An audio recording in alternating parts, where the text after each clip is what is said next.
Welcome to the Solo Female Travelers podcast. Here, we go beyond destinations and talk about the parts of travel you don't always hear about. We share tips you haven't heard before, real experiences from the road, and the embarrassing moments that make travel unforgettable. We ask the difficult questions and bring you unfiltered stories from bold, curious, and unconventional women.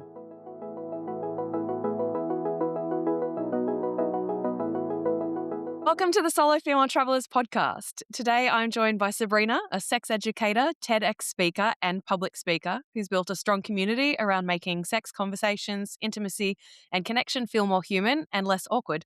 So, hi Sabrina, it's so great to have you here with us today. Thank you for having me. You're welcome. And could you start, please, by introducing yourself and share a bit about how you started your website and your channels after sex ed? So, my name is Sabrina. I'm from Toronto. I'm from Canada. I have been teaching sex education on and off for about 10 years, and I've been teaching it in varying capacities to students, like students mainly. So, like elementary school, high school. I used to work with different charities and NGOs and things like that. So, I was always involved in sex education, but generally in a volunteer capacity. I just was very passionate about the subject, and I've even traveled to the developing world to teach sex ed. But then during COVID, I think like a lot of people, I was like, I don't know what I'm doing with my life. Like, I don't know what I want to do. I don't know what I'm passionate about. But sex education was always this big kind of North Star. During COVID, I went back to school, which is like when I look back, is shocking because I had a toddler and I was like in my like late 30s. I was like, what am I doing? But it felt like a really, really good time.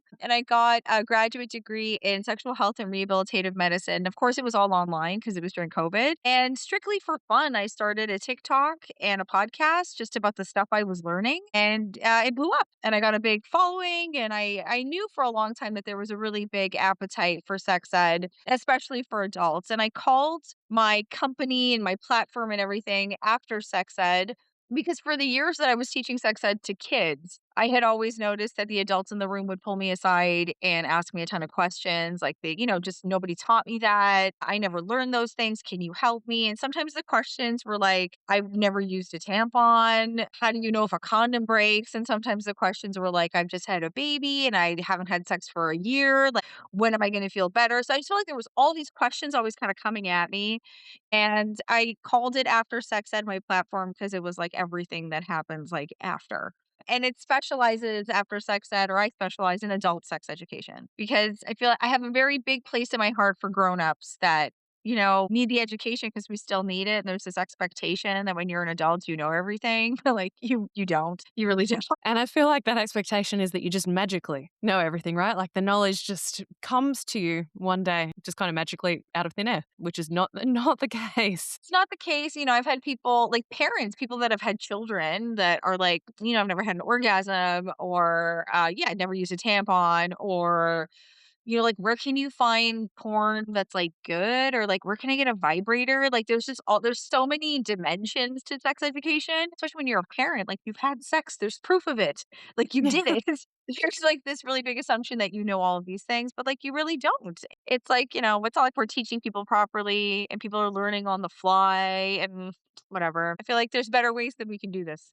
Yeah, absolutely. And as you know, our audience are women who also love to travel and do that solo. So we wanted to bring today's conversation together to be love and travel. And more specifically, I'd personally really love to pick your brain on falling in love and dating while traveling. So I Yeah. think we've heard, yeah, like all those vacation romances, right? So like the Yeah. eat, pray, love, the love affairs that you travel solo and fall in love with a handsome stranger, but kind of like there's safety around that.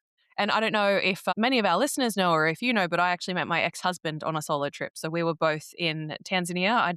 We'd both finished climbing Kilimanjaro, met a handsome American stranger at the hostel at the bottom. And then our love affair kind of went on from there. So I have experienced this myself too, meeting people abroad, falling in love abroad, falling for romance abroad. It feels like there's something kind of freeing and anonymous or like Yeah. temporary that makes it easier, I guess, to fall in Yeah. love. Is that supported by science in your experience? Yeah, yes, there's definitely Yeah. a there there. I wanna say almost like the science of fantasy. like the science of sex and fantasy. So actually, I'll just like when I was in my program doing my graduate studies in sexual health, we did this whole unit on fantasy and kink and things like that.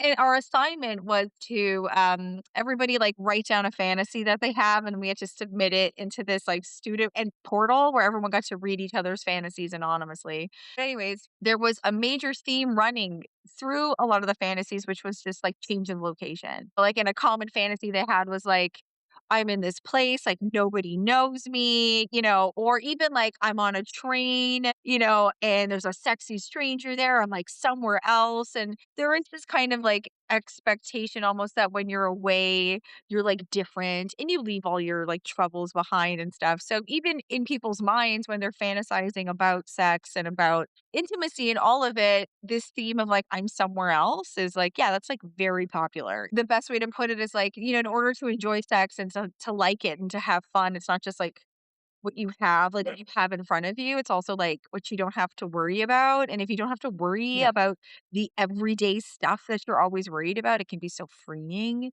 and like you're so uninhibited. But then here you are, not just in your fantasies, but in real life, you're like in another place. And like, yeah, it's like very freeing. Yeah, and all the risk of, you know what, I might actually never see you again. It's kind of a Yeah. memory Yeah. that can live on in my head. There are too, like, a lot of emotional challenges that come up for women when they're traveling. I guess what would be the risks of a vacation romance in your professional opinion? I mean, there's harm in that, like, but the harm that you would experience all the time and that you don't really know this person, and so there's like that. And when I go to college campuses and I teach online dating, like I teach dating safety, and a big chunk of that is online dating safety.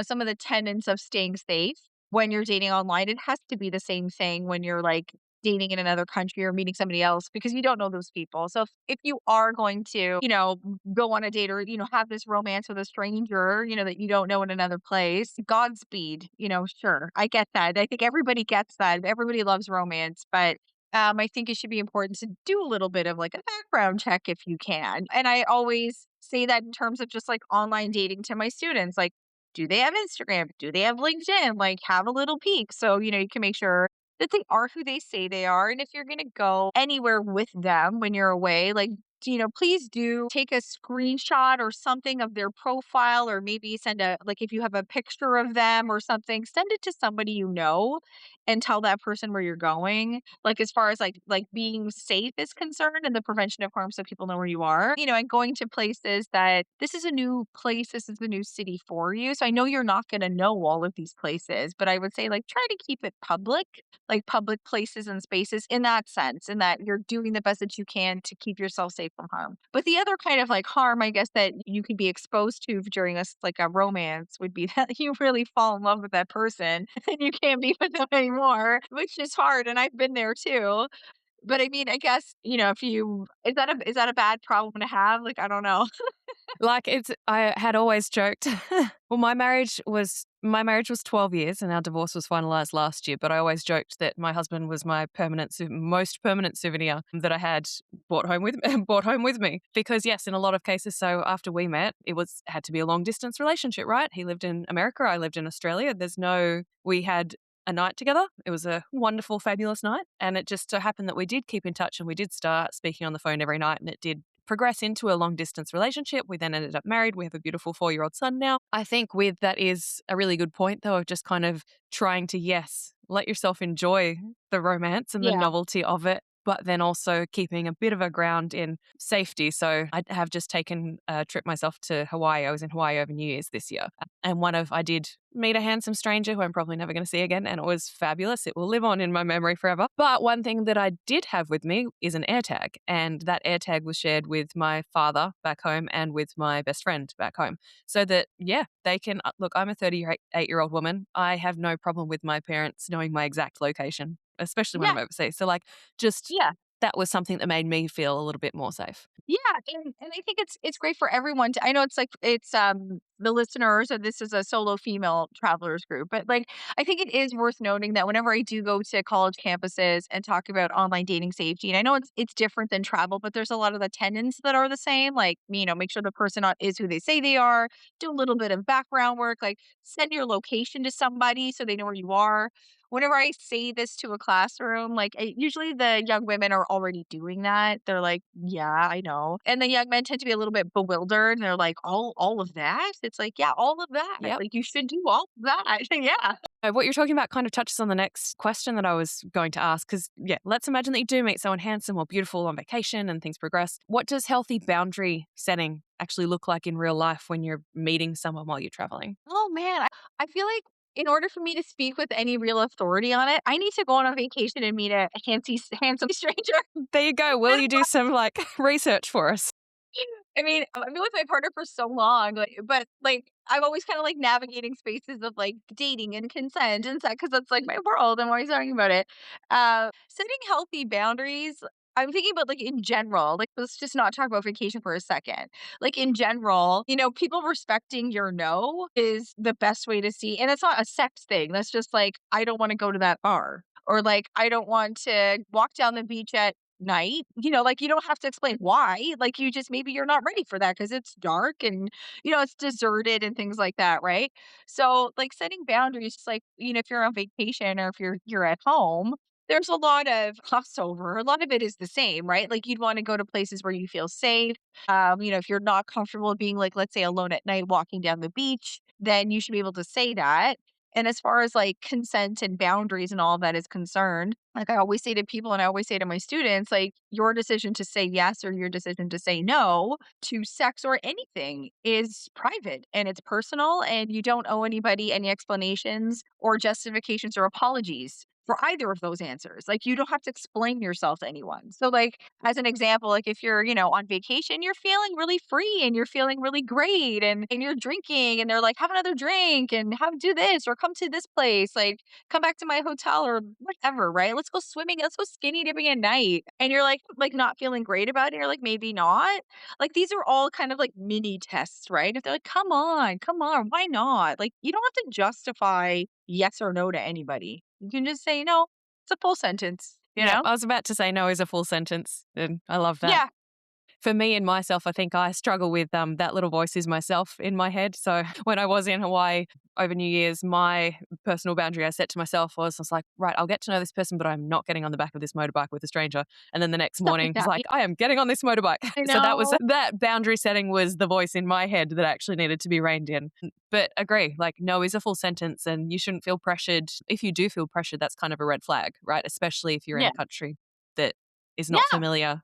I guess that would lead into the next question. Like, what would be some practical tips in your mind to bear in mind when you are dating on a solo trip? You just mentioned kind of drinks, right? Which stood out to me Yeah. because I've had my 18-year-old to 20 to early 20s in Europe where I was very invested in the bar scene. Yeah. And your judgment is obviously very impaired when you are having another cocktail, having another wine. So Yeah. I Yeah. personally started trying to limit myself to two. But what would be some practical tips in your opinion? Like when you're traveling solo or just traveling? Yeah, so dating on a solo trip, I guess in my experience, I actively try and limit my alcohol now as kind of a practical way so Yeah. that I can keep my senses and I can make good choices and decisions. Well, whether they're good choices or not, I've at least made them sober. And you're like, I made it with someone with a clear head. Yeah, I mean, I almost like I have thoughts about it, but I almost want to hear from you and other people. Like, I always feel like the people, how do I say this properly? Like when I teach sex education to college level kids, right? Like I always say, like, you're the experts in your own sexuality. I can't come in here and tell you what it's like to like have sex as like a 19-year-old now. Like, are you kidding? Like, I know it's so different for me, right? So like I have traveled before and I have traveled solo actually like many times. And I feel like the landscape of things maybe has changed somewhat, but in the same way, I always try to limit my alcohol around strangers, cognizant of that, and watch my drink and stuff like that. But the times that I've traveled solo, I've always been kind of with the same group. My assumption is that solo female travelers group like this is everyone kind of moving in spaces together, doing things together, almost like a tour group, or are you off on your own separate thing? Yeah, so our listeners are both. So we have our company itself do run small group tours for women Yeah, as kind of an option for women who want to travel alone but want to do so in the safety of a small group environment and trip. But many also travel solo. I yeah, do both. We've kind of yeah, found through talking to our community and through our survey each year that there's no one one form of travel that defines a solo female traveler. You might take a trip with your mother and your sister. I have gone on dates while I've been on a trip with my mother, and she's kind of like been the designated get us back home. Or you might take a solo trip completely by yourself. You might fly alone, join a group tour. There's not really one definition. Like a solo female traveler can't really be put into like one specific box on this is solely the way I I travel. know. Yeah. Yeah. I was just thinking, like, when I've traveled solo, I enrolled in an Italian for beginners class in Florence. It was like the best summer of my life. And one time I went to Kenya to teach sex education, and I went there by myself for 2 months. But in both of those examples, like I was in a class and I was with a group, and then we all just became so close. And that happens a lot when you're traveling because you're so vulnerable. You're like, am by myself? I don't have any, but I can't like pretend to be cool with my friends. I'm just like, oh, that's me. And then I always found that I made friends quite quickly with the other people that were traveling. And I guess all of that to say that if you are moving in a group or in a tour group, that it would be really important, like not in an air tag kind of way, but just that somebody would know where you are. Like somebody knows where you are, where you're going. If you're gonna go to a bar, that somebody at some point knows where you've gone. Like, it should be really important that somebody has, like, you're leaving breadcrumbs. But I would also say that, yeah, like, watching your drink and, like, watching how much, you drink around new people, but I do that here too. I'm cognizant of that here too, and I think that's just a best practice. In terms of kind of jumping topic a little bit, so you've mentioned sexually transmitted illnesses, and I feel like that's something that adults are just expected to know out of thin air. How can we protect ourselves like from them? Can you give us a bit of a refresher? Yeah, so just for your own knowledge, there's, like, 2 kinds of sex education, basically. There's, like, body and there's mind. Very simply put. So body is like, yeah, like anything physical, STI prevention, like erections and things like that. And then there's mind, which is like consent, healthy relationships, safety, stuff like that. So I kind of live in the other world of like mind and relationships and kink and fantasy and stuff like that. So I can speak to STI prevention a bit.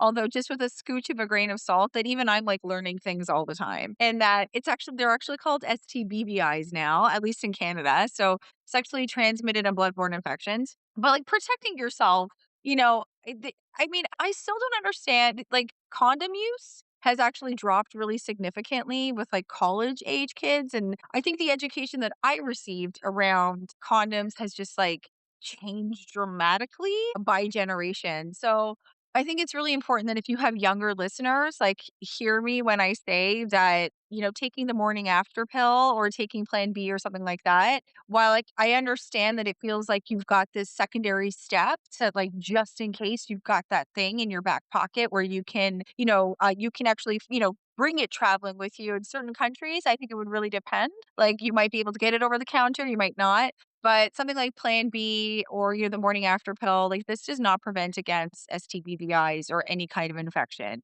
And I'm noticing this a lot with younger people that they've got this kind of safety net in the back of their heads. They're like, I can just use that and that'll be fine. It does not protect against any kind of bloodborne infection. Condoms are your safest bet. They're the easiest and most convenient to have with you. There are so many different kinds of condoms that are like very thin, ultra light, rimmed for. There's so many different fun things that you can have. I don't like the idea of sex education being taught in like a really scary way, like you're gonna get these diseases, but you could get these infections if you're not considering these things, and you don't know these people, right? You're in a different place, in a different country.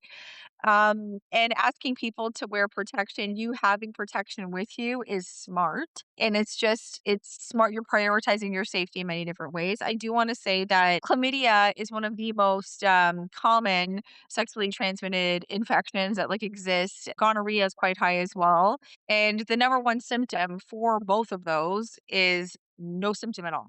Like nothing. So you might think, oh, I don't have anything, I'm fine. Or you might be talking to somebody, they'll say, oh, I don't have anything. Like I'm good. I don't feel anything. I feel okay. But, chlamydia, gonorrhea, like things like that, there's no symptom. There's no symptom. So someone could be a carrier and they would have no idea. So, Godspeed. I mean, I think like condoms when I was younger, they were such a given. And I've watched the climate like change and I really want to bring it back.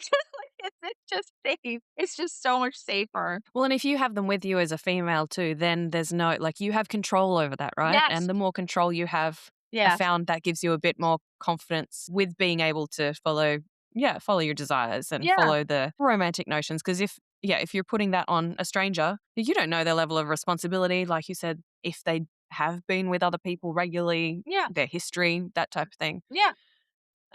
I guess you kind of touched on this too, right? So, like, yes, there's the consideration of illnesses and keeping yourself physically safe and mentally safe. But one of the other considerations is the law too, like when you're Yeah. dating abroad or when Yeah. you're having sex abroad. I know in Europe, so for instance, you can't actually bring someone to your hotel room in Europe who hasn't been registered with the reception before with their ID because the law means that all overnight guests have to be recorded, right? So, like, this means hotel staff, yeah, if you're bringing a stranger back to your hotel room in Europe, hotel staff could actually stop you and create this like awkward moment where they need your companion's ID or they ask for payment to change the occupancy to two people. I'm sorry. Um, I'm sorry to giggle, but I know I've you brought know, people back. I know I've done it. I'm like, yeah. stopped. Why didn't they stop me? Well, and it's not something you think about too either, right? And granted, like the receptionist would have to know you as the guest out of hundreds and know that you're staying at the hotel. But like I've worked in hotels, you do know who's staying there on any given night and who they're with. And you can tell pretty easily if someone's kind of like bringing back a little bit of a fling. Or like in some countries like Indonesia or Middle Eastern countries, I think it was pretty highly publicized recently. You can't actually sleep in the same room, not even the same bed. We're not even talking about sex at this point. You can't share a room with someone from the opposite sex that you're not married to. Yes. Um, Was it Thailand? I know. Couldn't have been Thailand, but I did see that. Indonesia. Indonesia. Yeah, I did see that recently. Yeah. Yeah, so our kind of there's sex education, but then we've also been trying to for dating abroad put in that these are some examples of how travelers can also educate them on the cultural nuances, Yeah. I guess. And do you have any other kind of points towards that scope of how travelers can educate themselves? You bring up such a good point that like sex is such a nuanced activity in that like it's impacted by like different culture. It's steeped into the culture basically, right? So you're going to go to different parts of the world and attitudes around sex are going to change dramatically. And I know that like I'm Canadian, we're quite sex positive here. We have a thriving gay community in Toronto, probably one of the biggest ones in the world, perhaps maybe second only to San Francisco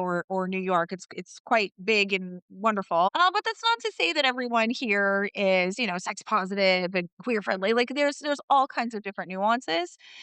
Yeah, but you're absolutely correct. Like the best advice that I could offer and what I always do because I'm so steeped in this world is that when I do travel, I like to know the climate of like queer sexuality, like how are queer people moving through this country, moving through this community, moving through this region of the world. Are they safe? Are they okay? How are women moving through this world? I always consider those things. And that's like the kind of like the my jumping off point because it would be unwise, I think, to go to any country and not have some knowledge of like what the culture of sex is like there. But I mean, beyond like looking the country up like that, like I've set up Google News alerts and things like that when I've gone to places that I've never been to before. Just like let me just okay, send me news. I want to know what's going on here. But there's always, like, sex positive, like, kink scenes and stuff in different places of the world too, and you can find communities that are, like, quite positive, and they live and thrive everywhere. So, I mean, like, there are all also ways of, like, finding people that might be like-minded and stuff like that, but in any case, I agree with you in that I think it would be very, very wise to do some research about the culture of sex wherever you are going. Oh, if only we could all be sex positive and Oh, I know. I think it's also too like just having a general consciousness of your surroundings and where you are. Because, like for instance, here in Cairns, Australia, it's a big backpacking scene. People come here for and luxury vacations. Backpacking families come here because we're the gateway to the Great Barrier Reef, right? Oh, okay. But let's say this is just an example that I've literally just thought of. But like because you mentioned skinny dipping, there is no way that I, as a local, that I would even go swimming in the ocean outside of the nets right now because it's jellyfish season. So imagine that you're a traveler, you come here, you haven't researched that kind of like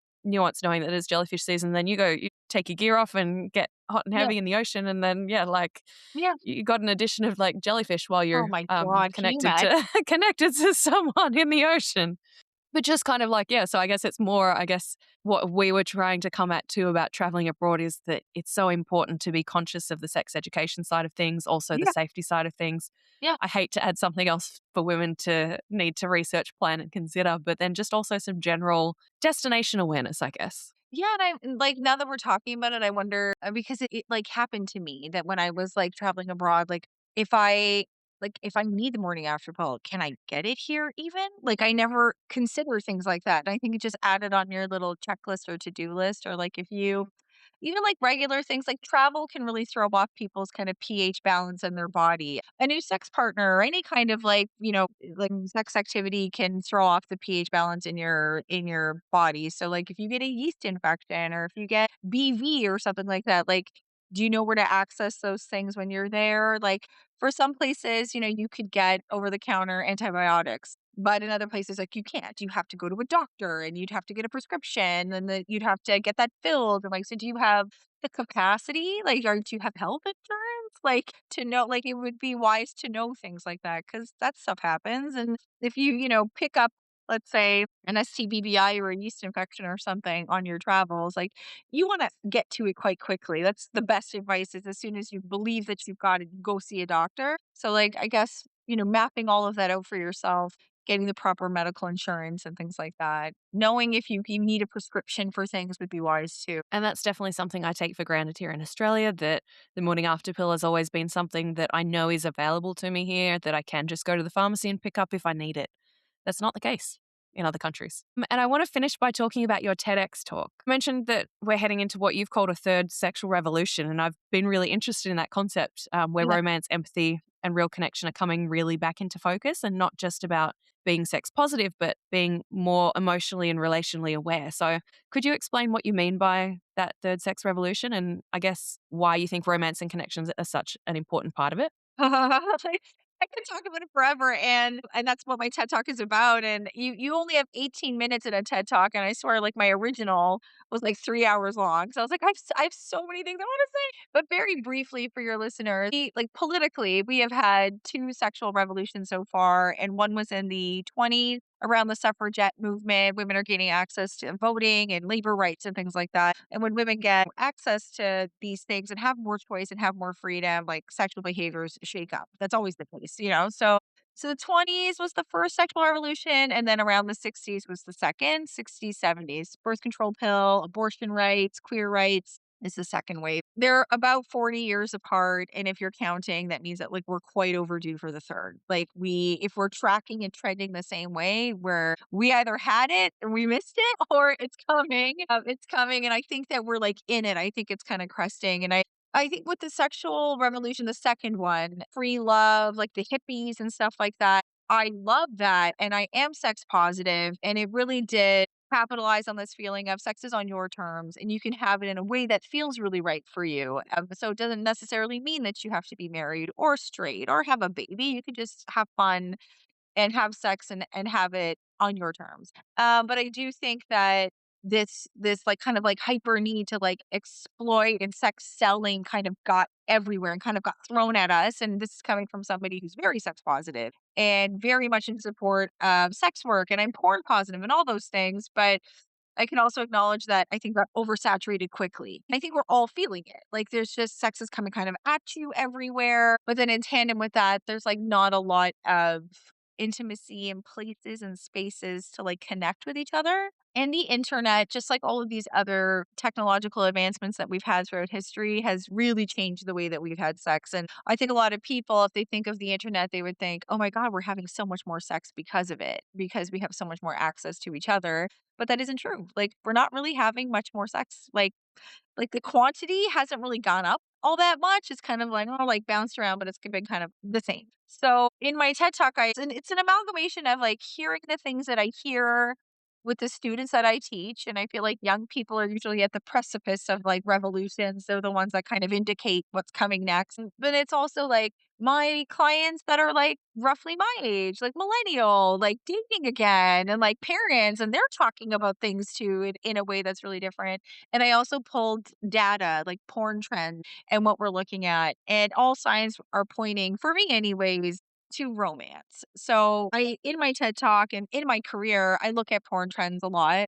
And I pulled the data from the past couple years, and the number two most searched term in like 2021, which was the height of the pandemic, was romance. Passionate sex was really high too. Friendship, somehow friendship cleared, the top three. And then since then, consistently and persistently, we've seen like real sex, homemade sex, amateur, mature, golden age sex was number one the other year. Demure desires was 2024. And I know like there was that video that was that trended about very demure, very mindful, like that. And sometimes it does really impact like our trends around things, like the way that we see things. But demure desires was number one, and that people were looking at again, like passionate sex, loving sex, friends with benefits was something too, which I thought was funny. It's just people kind of like sitting and talking and then doing it. And you're like, okay, so they're just like doing it like, in a normal, regular kind of way. But again, it all kind of trended in the same way that it was like mature. I was just going to say, you've just hit on exactly what I believe too. Like, because desirability and attraction, it doesn't disappear as a woman when you get older. No, Like, I'm now in my late 30s. I'm about to hit my 40s. We know that solo travelers are traveling well into their 80s, like 50s, 60s, 70s. Desirability is still there. We don't stop becoming a human being just because we've started a new decade of our life. But like, I feel like it just shifts how people perceive us, but also how we perceive ourselves, right? Like, I have a completely different like self-worth now than I did in my 20s. So if someone is listening and they do want to feel more confident and they want to feel more grounded and they want to feel safe in their body while they're traveling solo, yeah. I guess what are a few foundational things that you'd recommend they work on to or reflect on before their next trip? I would say like get comfortable in your body, but also if you can just feel strong and confident in your body, whatever it takes for you to focus on your physical health, I think it's just always a great thing to do. I just keep kind of like reflecting back to this client that I had. It wasn't necessarily about travel. It was just about her kind of like embracing the world again after a divorce. And she was like coming up on 60, but she still was like, I want to meet someone. I want to have sex. And like, I was like, it's going to happen. You're going to get there. But she was so, preoccupied with how other people saw her, and I was like, "What is a body part on you that you, like, really, really love?" I'll use this as an example, okay? When I have it off the shoulder, I just feel like it's very, like it's just subtle. It's like a subtle thing, but it's like it can, like, make you feel like well, it kicks it up just, like, a little bit, like, kicks it up a notch, right? So, like, find these, like, little things, piece your hair up, like, maybe it's wearing a skirt, whatever, right? Like, whatever makes you feel like you have that little edge, find that because you everybody has a little edge that they really like. And I would tell her, walk past the mirror and say three things that you like about yourself. Like, it's just like catch yourself and say three things that you really like. And then it kept going. And I was like, now, not a mirror. Just say three things that you really like about yourself, about your personality, and wins that you've had, something that you think you're really good at. And I do the same thing with couples work. Like, when people are like not doing well and they're headbutting over sex and stuff like that, I'll always say, like, just give me three things that you're good at as a couple. Doesn't have to be sex, just like where you really excel and you really succeed. And I do that with individuals as well. Just like three things that you know you're good at that you're like so confident about. And like remember that. Like remember these parts of yourself. And then I think it just makes you feel good. And then when you're confident, just spills into these other parts of your life. But especially if you're traveling solo, like that takes so much guts. There are so many people that are scared of that. So that even in and of itself is this massive. I just keep picturing like ripping a band-aid off. Like that's really gutsy. And I think that you should commend yourself for that alone. Like, look how cool I am. Look what I'm doing. I'm trying something. So good for you if you want to do that. It's not Yeah, easy. that's fantastic. I love that because I actually have a positivity mirror, which I've set up in my front room. And I have all my friends before they leave there's a mirror pen, which you can wipe off, but I have them write something on it. So it's all these little compliments that you see in the mirror before you go out the door. And you're like, oh, I do look hot today. Or like, it's kind of just like, it's a silly thing, but or we like to revert to think it's silly, but it's actually not. It's actually really powerful. So I love that. And then I do have some quick fire questions for you before we end. So say the first thing that comes to your mind. Okay. This is a little fun thing that we end on. So morning coffee chat or late night? Morning coffee chat or late night chat? Late night. And carry on or checked bag? God. Carry on. Carry on. Carry on is ideal, but I never do it because I pack too many things. I actually, since we're on this goes against the concept of quickfire, but since we're on a sex podcast topic, I had my vibrator in my carry-on when I've taken my last trip and I've come back and it's like completely gone because I guess it must have turned on, it must have activated itself Oh, in maybe, in yeah. flight. And the whole, I researched this when I got back. Why is this not working? And the battery must have like completely drained. So if you are carry on, just heads up on that one. Make sure your vibrators are Like, completely switched off and cannot be accidentally switched on. Last quick fire. Do you plan ahead or do you decide at the last minute when traveling? I decided at the last minute. I like a bit of a mix of both. Yeah. So, Sabrina, thank you so much for bringing such a thoughtful and open perspective to this conversation. We all really appreciate how open you've been about sex and intimacy and connection in a way that feels real. And hopefully, people can take that into their own lives going Yes. forward. If guests want to follow you and learn more and listen to more of your content, where can they find you? On Instagram, I am after sex ed, except the sex, it's a 3 instead of an E because I keep getting shadow banned. On TikTok, I learned with Sabrina because after sex, I've got shadow banned. You can always go on my website as well, like hit contact me if you ever want to get in touch with me, and like all my socials are there. I do want to mention that I have a brand new sex and ADHD workshop that I'm constantly getting booked for. It's like quickly becoming the most popular thing that people want to talk about, especially with women over 30. They're like, "What?" Because everyone's getting diagnosed late in life. So, if anyone has any questions about that, I'm your gal. But that's where you can find me. My website, Instagram, TikTok.